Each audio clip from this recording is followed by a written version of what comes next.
Before we get started, we've got these dehydrated jalapenos. You can also get those from Compass Point Blend. All right, bacon and burger jam. So before we get the onions and everything going, we're gonna put some bourbon and these dehydrated jalapenos. We're doing 2 pounds of bacon. Apple cider vinegar.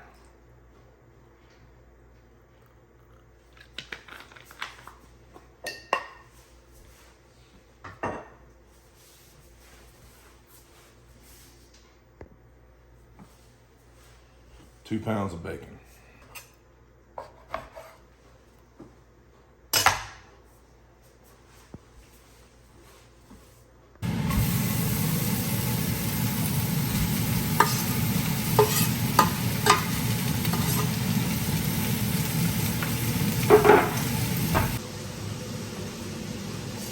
A bowl of scraps.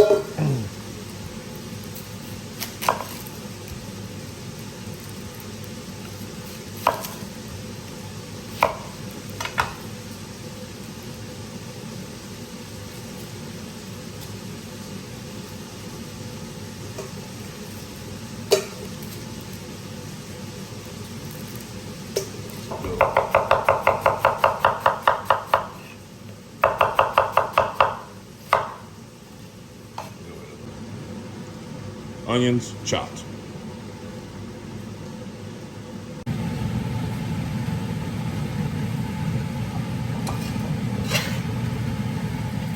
Bacon's done.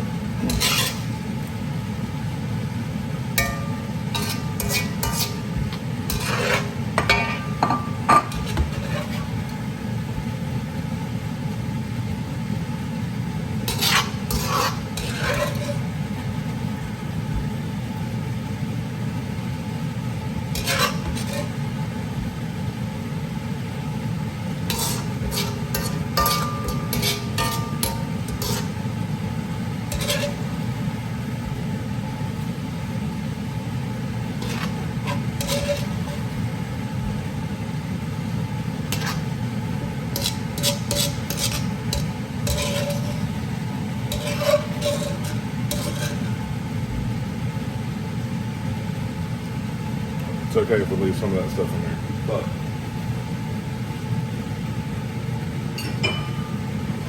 I'm going to transfer most of it.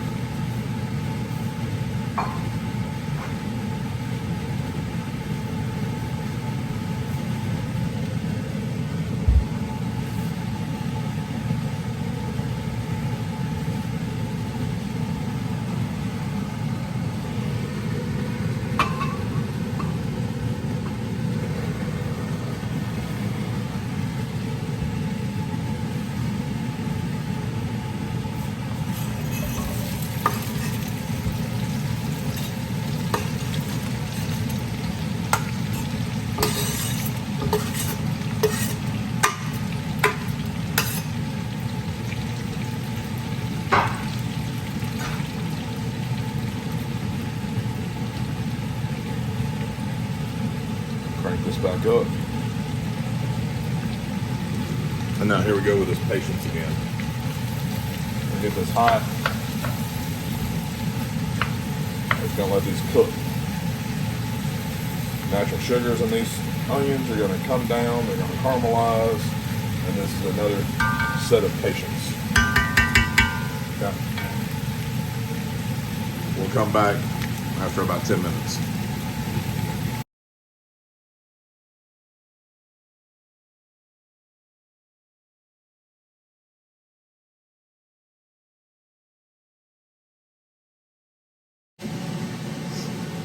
Alright, so check this out. This is like one of the few gadgets I actually use. I don't use gadgets.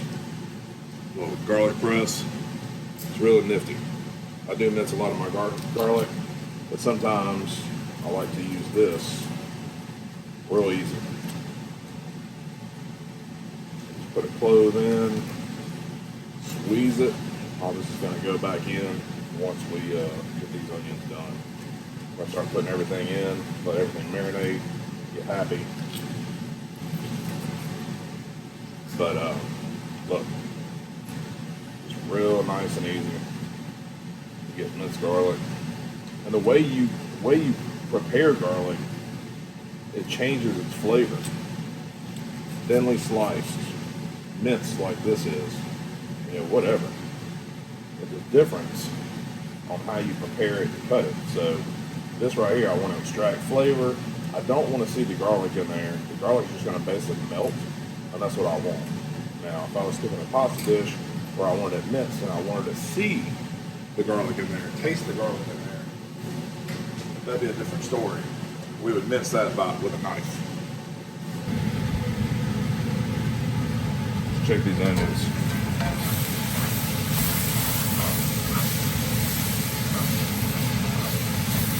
Now what that lid will do is that lid will actually steam these things, but it will also dry out. So, a lot of people think a lid will keep it moist. You see how it's creating that fond on the bottom? It's actually drying these things out. So I'm going to get these to cook a little faster. That's why we use this lid. Now, some people say that you can add water to this. I've done it before. It actually does work, but you just got to high heat that thing and stay on top of it. Here I'm on 8 in induction. I'm just checking it every so often. Just want to get a good high heat, not too high, but enough to where I can control it, not burn these onions. Okay, onions are ready to go. Now we're going to kind of deglaze the pan and start getting our dehydrated jalapenos in there. Now remember, that's got apple cider vinegar and bourbon to rehydrate these dehydrated jalapenos that we carried. So we're going to deglaze this pan, work some of that alcohol, and get this concentrated. Just like you would make any type of syrup, vinegar, water, cornstarch, sugar, kind of makes that syrup. We're just going a little bit of vinegar to deglaze this thing. Just kind of work this in.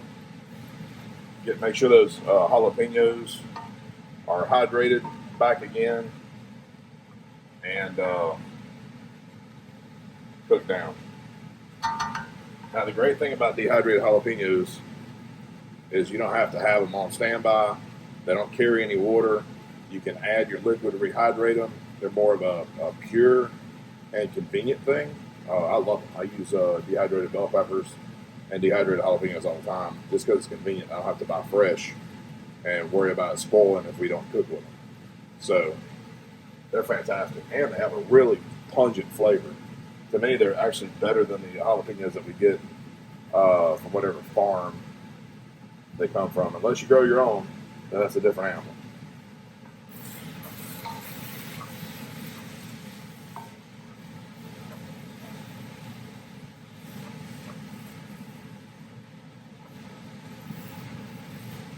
All right, now we're going to add our garlic and our bacon back in here.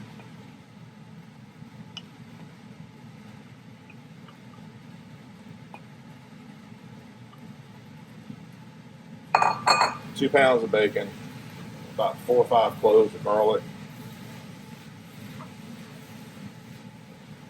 So this is a process. I mean, it's the difference between, man, that was really good, or oh, goddamn, that was freaking amazing. I can't stop eating it.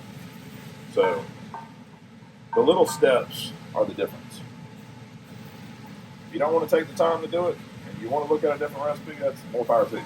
I'm just telling you. Nobody goes home hungry at my house.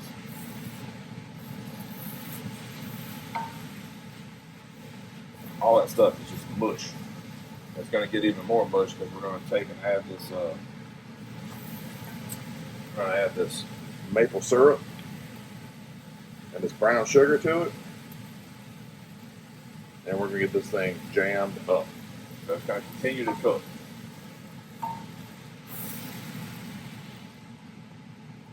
Shout out to my buddy up in Maine that gives me this maple syrup from Vermont. Man, that stuff is so good. So I've been kind of having this maple syrup and this brown sugar kind of hang out. I don't usually do it this way, but for TV, we do it. whatever.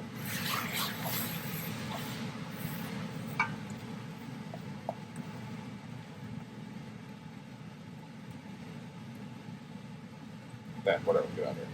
Okay. So that brown sugar is going to melt.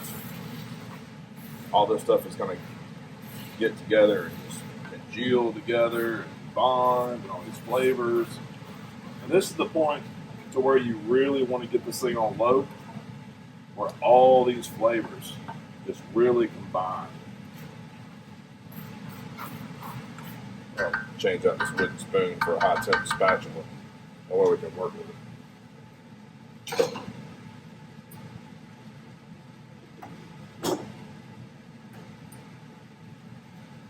High temp spatulas, they go up to 500 degrees. They're amazing.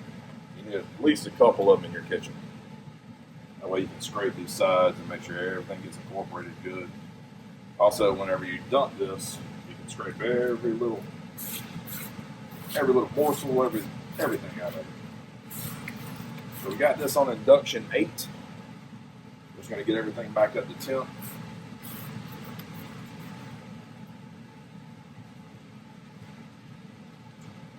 That sugar's already dissolved. See how it's a little soupy? Well, once we cook it down a little bit, it will not be soupy. Everything will turn.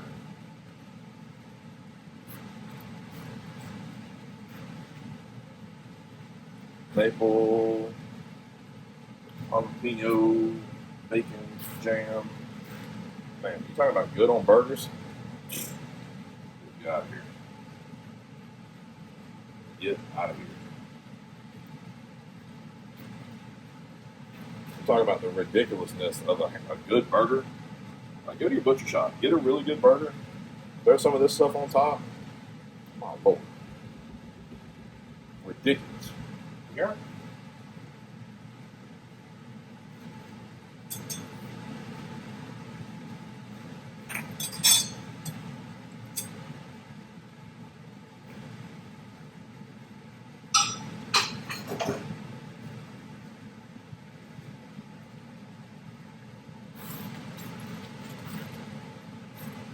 Just want to make sure all the sugar and everything's emulsified. Everything's making its own little sauce. Now, if you want to, you can add a little bit of cornstarch to this. Make a little slurry with a little bit of water. And you can really thicken this up if you want. Kind of how chili sauce is made. Cornstarch. So we're going to add the kicker here in a second. I'll turn this down.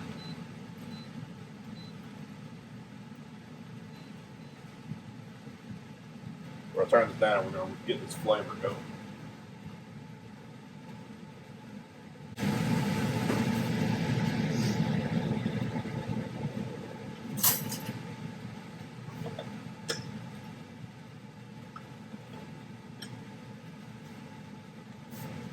Check out this butter dish. It's freaking sweet. Whale. Alright, so I've got a half a stick of butter here. This is a lot of bacon jam. I'm making this for a friend of mine, so it's a lot. So we have unsalted butter. I only use unsalted butter. I never use salted butter. Never. There are times people say, oh, you have to use salted butter. You have to. No, you don't. You can add salt to anything. And I'm not paying for salted butter. I want unsalted butter. So that's what I use all the time. Never, ever will you see me use salted butter.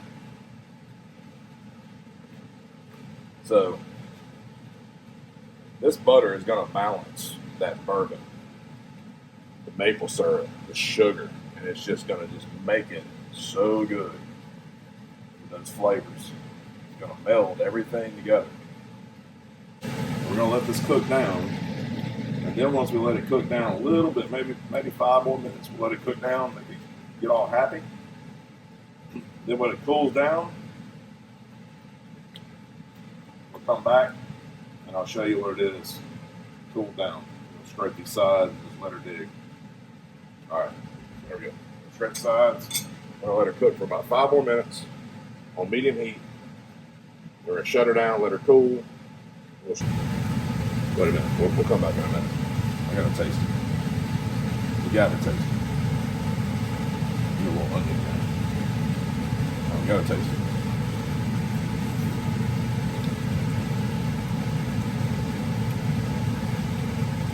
Oh, sweet, spicy, savory. So good. Now it's got a jalapeno kick to it now. You can add less or more jalapenos. You can do whatever you want to this recipe. This is how I do it. You can choose to do it this way or choose not to, but this is the way I do it.